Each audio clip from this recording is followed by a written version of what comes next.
Baik anak-anak, selamat pagi. Bapak ucapkan kepada kita semua Adil Kak Talino Bacora Mengkak Saruga Basangat Kak Jubata.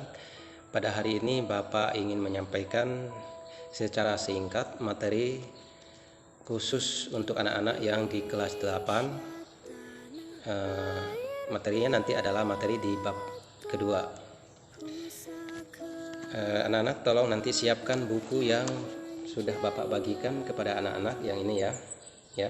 Disiapkan sebelum Bapak menyampaikan materi secara singkat berkaitan dengan materi di bab 2. Anak-anak silahkan buka buku halaman 25. Halaman 25 yaitu bab 2, materi tentang menumbuhkan kesadaran terhadap UUD Negara Republik Indonesia tahun 1945.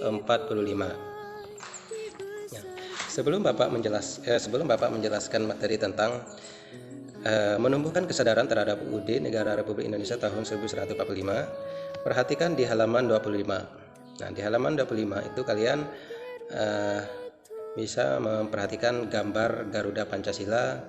Ada di situ ada lambang sila pertama, bintang, lambang sila kedua, rantai, lambang sila ketiga, pohon beringin, lambang sila keempat, kepala banteng, dan lambang sila kelima yaitu padi dan kapas.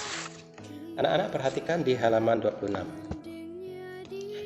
A. Kedudukan dan makna pembukaan UUD Negara Republik Indonesia tahun 1945. Anak-anak, Undang-Undang Dasar Negara Republik Indonesia tahun 1945 yang dulu itu biasanya disingkat dengan UUD 1945 itu memiliki makna, memiliki posisi yang begitu sangat penting dalam negara kita. Begitu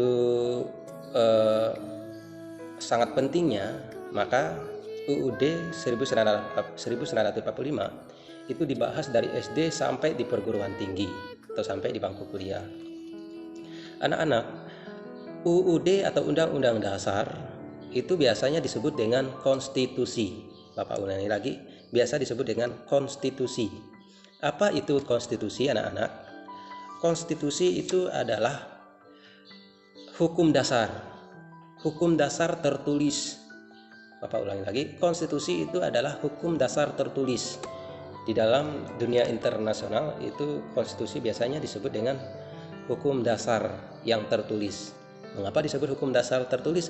Karena di samping itu ada yang disebut dengan hukum dasar tidak tertulis yang biasa disebut dengan konvensi. Nah, hukum dasar tertulis itu biasanya menjadi pedoman bagi penyelenggaraan negara. Hukum dasar tertulis di setiap negara itu berbeda-beda sebutannya. Kalau di Indonesia sebutannya UUD 1945. Bapak ulangi lagi. Hukum dasar di negara Indonesia itu disebut dengan UUD 1945 yang tertulis ya.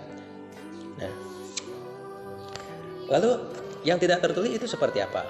Yang tidak tertulis itu biasanya disebut dengan konvensi. Konvensi itu adalah kebiasaan-kebiasaan yang tertanam dan terpelihara dalam penyelenggaraan negara. Anak-anak, perhatikan halaman 28. UUD 1945 mengalami 4 kali amandemen. Amandemen itu artinya perubahan, anak-anak ya. Amandemen artinya perubahan. Anak-anak, amandemen UUD 1945 dilaksanakan sebanyak 4 kali. Ya, amandemen pertama yaitu terjadi pada tahun 1999. Amandemen kedua yaitu terjadi pada tahun 2000. Amandemen ketiga terjadi pada tahun 2001. Amandemen ketiga itu terjadi pada tahun 2002. Tolong diingat baik-baik itu. Nah, sistematika atau susunan amandemen UUD 1945 hasil amandemen adalah pembukaan batang tubuh, atau biasa disebut dengan pasal-pasal. Jadi batang tubuh itu adalah pasal-pasal. Nah, kita bahas keduanya. Pembukaan UUD 45 itu sifatnya tetap atau permanen, tidak boleh diubah. Pembukaan UUD 1145 itu terdiri dari 4 alinea. Bapak ulangi lagi, terdiri dari 4 alinea. Ada alinea pertama, alinea kedua, ketiga, dan keempat. Alinea pertama itu berbunyi bahwa sesungguhnya kemerdekaan itu ya hak segala bangsa, dan seterusnya. Nah, itu biasanya kalian itu sangat sering mendengar itu dari SD sampai sekarang, dibacakan setiap upacara bendera. Kemudian alinea yang kedua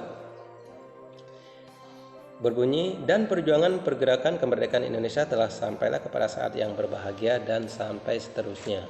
Kemudian alinea yang ketiga itu adalah berbunyi, atas berkah rahmat Allah yang Maha Kuasa dan dengan didorongkan oleh keinginan luhur. Nah, apa makna daripada alinea ini? Maknanya adalah bahwa kemerdekaan Indonesia itu adalah anugerah Tuhan yang Maha Esa. Di alinea ini juga ada maksudnya, ada makna terdalam yang terdapat di alinea itu adalah bahwa bangsa Indonesia itu adalah bangsa yang percaya kepada Tuhan yang Maha Esa. Bangsa yang mengakui keberadaan Tuhan yang Maha Esa. Dan alinea keempat yaitu kemudian daripada itu untuk membentuk suatu pemerintahan negara Indonesia yang melindungi segenap bangsa Indonesia dan seluruh tumpah darah Indonesia, dan seterusnya. Alinea keempat UUD 1145 ini mengandung makna bahwa kemerdekaan Indonesia itu bertujuan untuk mencapai tujuan nasional. Nah, anak-anak, di alinea keempat ini terdapat yang disebut dengan tujuan negara Indonesia. Tujuan negara Indonesia itu ada di alinea keempat. Salah satunya yaitu melindungi segenap bangsa dan seluruh tumpah darah Indonesia. Kemudian yang kedua adalah memajukan kesejahteraan umum. Yang ketiga itu mencerdaskan kehidupan bangsa dan ikut melaksanakan ketertiban dunia. Jadi Bapak ingatkan kepada anak-anak, tolong diingat baik-baik apa itu UUD 1145,